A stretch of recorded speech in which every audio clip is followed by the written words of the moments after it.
Thank you for joining us. I'm Michael Miller. Special guest today is Emilio Gonzalez. Thank you very much for joining us. Thank you for having me, Michael. So you're the former city manager of Miami. That's a very big deal. Yes. And you want to be mayor, all right? Yes, and sir. We're gonna discuss a little bit how that election perhaps was moved from 25 to 2026. Not going to move. Not going to move. So you have quite the impressive resume. I just want to go over this. So you have your BA in International Studies, then you have your Master's in Latin American Studies from Tulane, and then you have your Master's in Strategic Studies at the U.S. Naval War College, and you have your PhD in International Relations from the University of Miami. Yes, sir. You're one smart guy. Well, that just means I'm old. All right. If we're around long enough, we get to do that. So congratulations on that. Thank you, sir. So you served in the military for a long time. I did. Tell us about that. I spent 26 years in the Army. I was an intelligence officer, and I was able to retire as a colonel, and it's the most fun I've ever had. I had no intentions of ever joining the military, and I joined kind of on a lark, and I never looked back. I had a blast. That's wonderful. And thank you for decades of protecting us. Thank you, sir. So, you know, whenever they say, sir, I know I'm in trouble. Okay, so let's talk about when you, at some point or another, you said, I want to become the city manager of one of the most important cities in the entire globe. Tell us about that process. Well, it really wasn't, I want to become the city manager. It was, I had just spent 5 years as the airport director at CEO of Miami International Airport and 4 others, the Miami-Dade Aviation Department. And I was looking forward to some time off. And lo and behold, the current mayor, Francis Suarez, had just recently been elected. And he reached out and asked if I would consider being the city manager. And, you know, I thought about it. To my knowledge, I think I'm the only city manager that we've had that actually lives in the city of Miami. And I thought, you know, what a great opportunity. It's not a career change, just an opportunity. So big cities, big companies always strife with a lot of people on every side. Right. But most recently, the city commission, in its infinite wisdom, voted on a vote of 3-2, if I remember correctly, to extend the terms of the existing existing terms. So the election would be in a year and a quarter from now, meaning a year from November.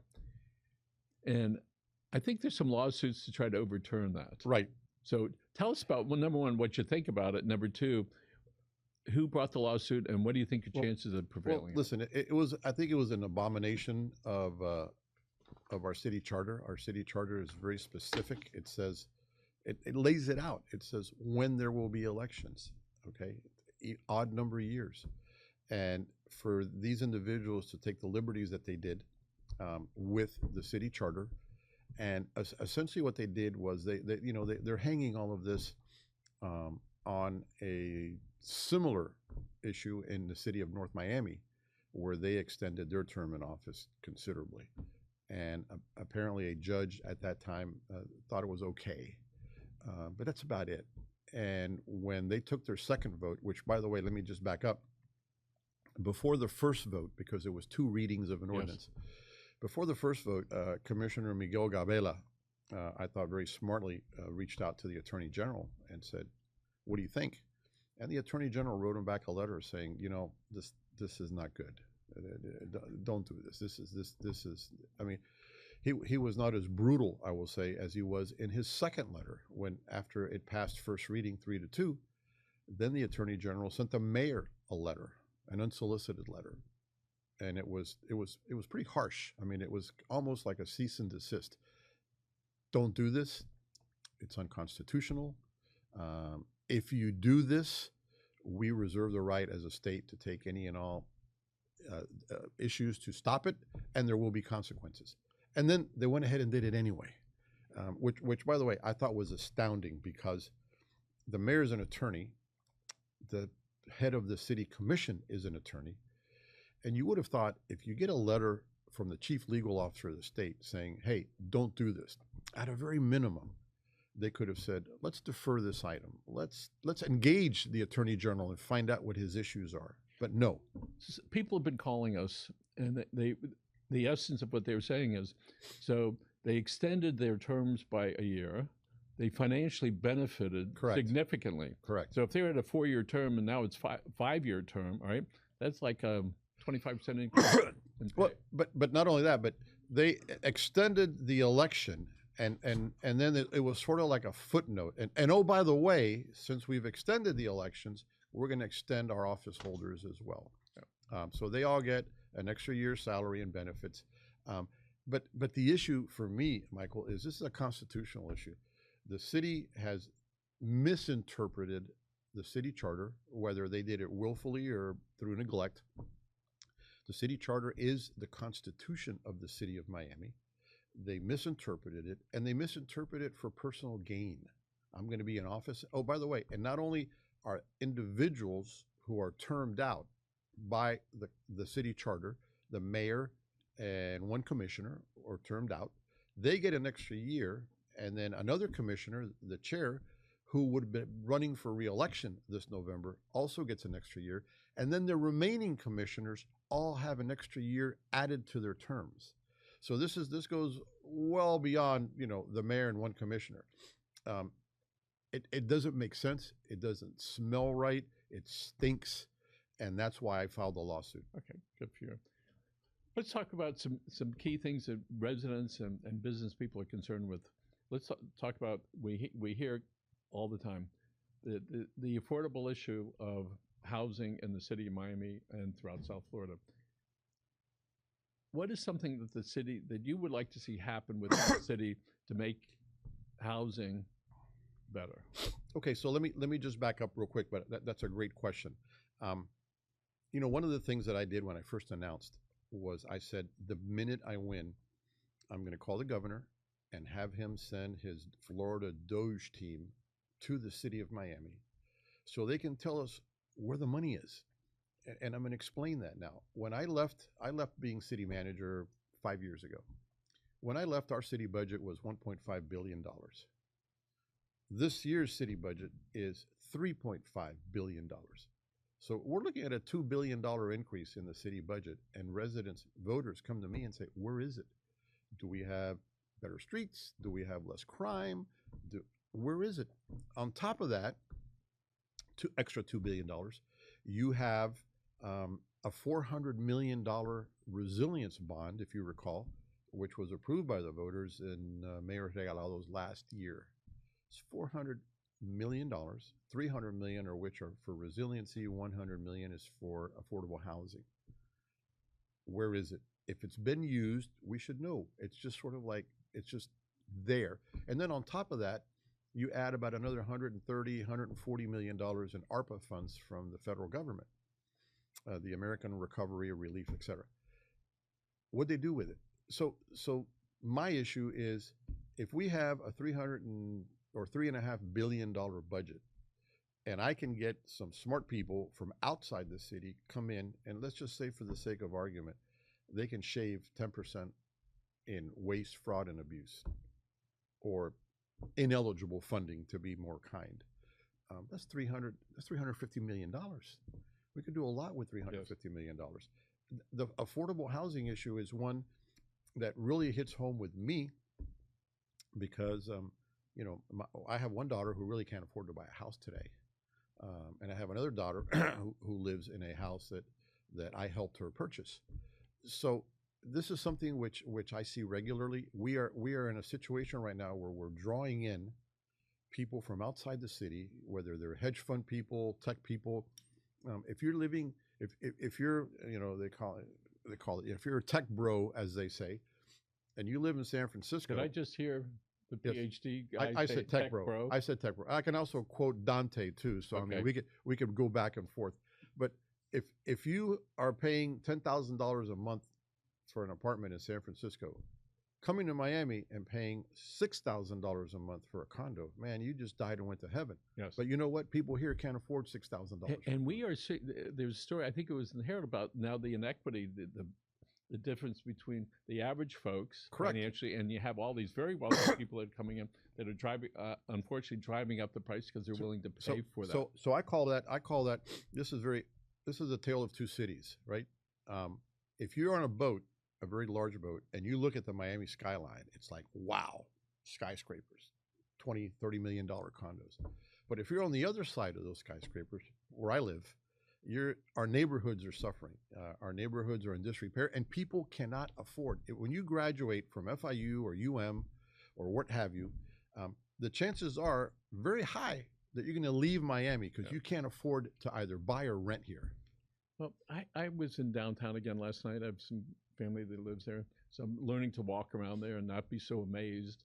In the old days, at night you didn't want to walk around, right? And now I'm seeing families walking around, and it seems as though it's very much occupied. People seem to be pretty happy. People are moving in there, but yet we hear now that there seems to be some decrease in the values of some of those condos for a lot of reasons. One of the things that I hear is because of the sea change, and sometimes the roads are filled with water at the worst times, and and traffic and mobility. I know Correct. CITT, Citizens Independent Transportation Trust, talks about mobility, not about the traffic. When we were downtown, we were watching all the different types of mobility. You had the motor scooters. You had the skateboard with the thing on it, which is motorized. You had the people running. Then you had people on the skates. So the mobility issue seems to be alive and well. Well, what can the city do to improve the ways and ways people move around downtown? Listen, when I was a city manager, if you recall, 5 years ago, there was a big push by all of these scooter companies. They all wanted to come here. What I forget their names, but every single one. I remember I had somebody come to me, a representative from a company that said, "Hey, we want to have the first license," and I saw the actual agenda approval, and I put a 1 on it. Okay, you're the first, and that went away, inevitably because of politics, because of the way we're organized. We have 5 commissions, 5 commission districts, and 5 commissioners who, unfortunately, for the past, I will say, maybe 10 years, have all operated as mini mayors. So it isn't what's good for the city, it's what's good for me. What have you done for me lately? Why does Michael Miller's district have 3 more parks than mine? Why does the big park that he has a bigger pool than mine? And when you explain this to people, listen, I worked at the White House. Okay, I'm used to having, lofty, heavy, profound, philosophical disagreements and conversations. Don't come to me and hold up traffic, if you will, metaphorically, because you want a bigger pool. Or because your sidewalks are cracked, or you have more cracked sidewalks than the other guy. So you end up with a city budget where everybody wants to outdo the other guy. Again, it was very hard for me to absorb, because we live in a city. We live in a great city. And we live in a city that, hell, we live here, we're in a place where people pay to vacation. Yes. We have when I was there, we have no marketing budget. Why? Because everybody knows where Miami is. We have no real need to draw people to our city. They come anyway. But unfortunately, all of these people that come from out, the hedge fund guys, the tech guys, they come and then they establish themselves in their own bubble, right? I'm going to rent 2 floors on Brickell, and this is my world. And if I need to deal with the city, I will hire a lawyer and a lobbyist and let them deal with the city. But for the rest of the residents, we're the ones that have to deal with the city regularly. We have to deal with the messed up streets, the traffic, the garbage not getting picked up, and the crime. Let's talk a little bit about, throughout the county, there's over 100,000 septic tanks is moved by the feds and by the state and by some of the cities to try to fix the approximately 9,000 septic tanks, mostly on the east side of Miami, that are defective. Mm-hmm. What can the city do to expedite that? Well, the city can work with the county. The city can look for ways to maybe even subsidize that, if they would, as a way of speeding it up. Hey, let's expedite this. And what's it going to take? If it's going to take X amount of money, this is important. We need to do it. It's, I don't believe in these 10 and 15-year projects, which, by the way, is one of the reasons I left the airport. Because by the time I was ready to go, the next project is what we're doing now. 10-year projects, building. I'm not an engineer. That's not fun. Let somebody else do that. But I think the city can do a lot. In fact, real quick, getting back to your housing question, the governor has floated the idea of not paying property taxes. Well, I would like to find out, and I'm doing some research right now, and what's the city portion of property taxes? Is there a way for us to, with savings, with investments, can we pay our residents the city portion of the property taxes? At the very least, it gives folks more money in their pocket. Okay, I'm not going to tell you that we're going to buy people a home, but it makes affordability a lot better. I'm glad you brought that up. Recently, it's been reported in Miami Herald that the Miami-Dade County has its deficit, depending on which figure you want to believe, but the figure being floated is between $320 and $400 million. I believe they have a budget of $12 to $13 billion. It's hard for me to imagine, with all the experts that work for the county in the projection department and the accounting department, that they didn't know this was coming a year or two ago. Michael, what happened? Michael, politics is not a discipline for common sense. I spent 5 years at the county. I was blessed by the fact that the airport does not even appear on the county budget. The airport is a self-sustaining enterprise fund. We raise our own funds. In fact, we not only raise our own funds to keep the airport afloat, we pay all county employees from our own funds. We pay for paid in the past, we paid for a fire battalion from the airport funds, from a police district from airport funds. And the thing is that people don't want to find cuts. If you're in politics, you always want to give out gifts, largesse. I remember back then, we had bus lines that maybe had 2 passengers a day. Think about that. Nobody wants to make the hard cuts.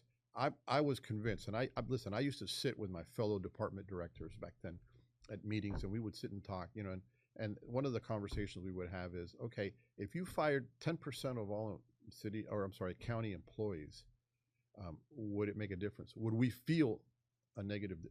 And then the responses were usually 10. How about 15? Because there really is an abundance. If you look at the numbers of county employees, it's huge, huge. And by the way, county employees make a lot of money, more so than the average taxpayer here in the county.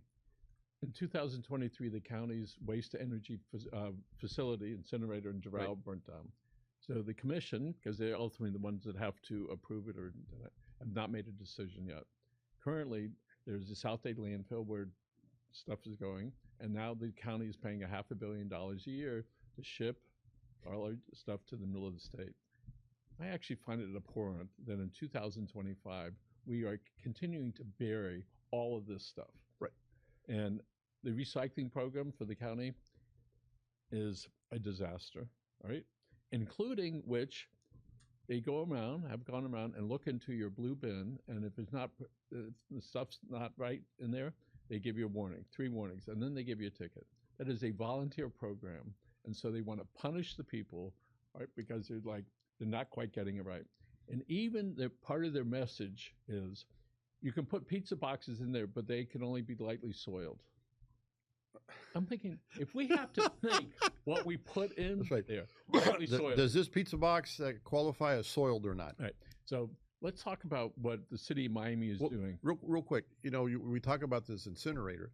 Remember, we have been trying to build rapid transit in Miami-Dade County for 20 years, and we can't get it right because every commissioner, somehow or another, I'm talking county commissioner, they want rapid transit through their district. And they would rather vote no across the board than have to vote yes in rapid transit through somebody else's district. And it's just that crass. It really is. You sit there and talk to these people, and they'll tell you, oh, that's a great idea, but I need 7 votes. So for clarification, you have the mayor typically, right? All right, you have the mayor. In some cases, they're a strong mayor. And then you have the city manager and some others. But the commission, they're the ones that get the information, and they are the ones that kill it or support that.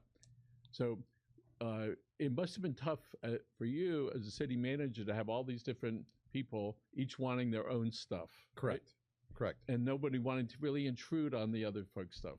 Well, if we could, let's get back to the garbage and the recycling.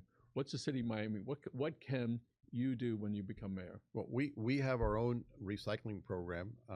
The city is very good at recycling. We also have our own, I don't want to use the term recycling, but for example, for hurricanes, we have our own contracts for people coming out and picking up all of the dead trees, everything that's blown away, and taking it to the facilities.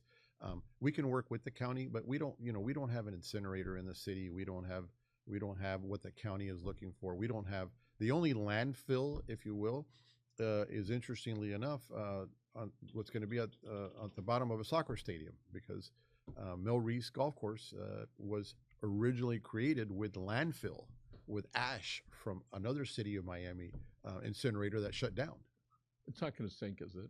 No, but For sure. No, but interestingly, there was a time when Mel Reese Golf Course was there, where they would have programs for little kids, and they would tell the little kids, "You're not allowed to sit down on the ground because of the contamination in the soil." So here we are. This is now almost August 2025. Is there going to be an election in November? Yes. Right. Yes. When is it going to judge and the appeal is going to be heard? Our original case was heard yesterday before Judge Shore. We put together a compelling argument. My lead attorney is a former justice of the Florida Supreme Court. We argued complete opposite of the city. The city essentially hung their argument on the fact that if the city of North Miami did this, then it's okay for us. I mean, that was really the argument. They didn't quote a lot of legal precedents. They didn't even quote the city charter. Our team got up there and we quoted Florida statutes, the Florida Constitution, the home rule charter. There was actually an attorney from the county that had to support my position that what they did was against the county home rule charter. So this is a pretty urgent matter. Yes. So, and do you think this judge is going to decide relatively quickly? I suspect she asked both sides to submit draft orders for her, which essentially is, if you rule for me, this is what we want you to say. If you rule for them, this is what they want you to say. Regardless of what she does, and I'm sure that she's going to be a very thoughtful person, this will go to the appeals court. So I suspect that this will be ruled on probably no later than Monday. Today's Thursday. Okay. And then from there, regardless of who wins, and I tell people this is round one. Regardless of who wins, this is going to the 3rd District Appellate Court. So people have to pay attention to this and the candidates have to pay attention because if you figure that people are not out campaigning, the odds of them achieving some success is less than if you keep campaigning. Well, yes, the answer is yes. But I have friends that live in New York City, and they're calling me and saying, "Hey, we're getting out of here." And the moral of the story is municipal elections matter. Yes. You have a guy in New York City who is an open anti-Semite, Islamist, member of the Communist Party, if you will, and the guy is the Democratic nominee for mayor. Now, interesting statistic. Only 9% of the eligible registered voters in the city of New York voted. Okay. Elections have consequences. And elections matter. And all of a sudden, people are now breathing in a bag and saying, "Oh my God, what are we going to do now?" And I say that because elections matter in Miami, because we too have really bad turnout. And you know what? We may not elect a communist, but we could sure elect somebody that we don't want with the levers of power in the city. Okay, we have 2 minutes left. I would like you to touch on people that have helped you in your life, perhaps mentors. Maybe they're still with us or they're not. And if you look right into the camera right over there, can we get it? There you go. Talk right there. Mentors, very simple. When I was in high school, I had wonderful. I'm from Tampa originally. I had wonderful teachers that encouraged me. My parents, always, because to them, education is key. I remember when I was in the Army, and the Army leadership offered to give me a doctoral scholarship and teach at West Point. And I asked my father, "What do you think I should do?" Because it's going to take me out of the traditional Army battalion, brigade command world. And he said, "You know what? Do whatever you want, but education is forever. Nobody takes education from you." And then my military mentors, General Pete Pace, who was the Southcom commander here, then he became the chairman of the Joint Chiefs of Staff, somebody that I just learned an inordinate amount from him on leadership. Good leadership, how to recognize bad leadership. Leadership is about people. You can't be successful unless your people are successful. And your people are the ones that are going to make or break you, and you have to work as a team.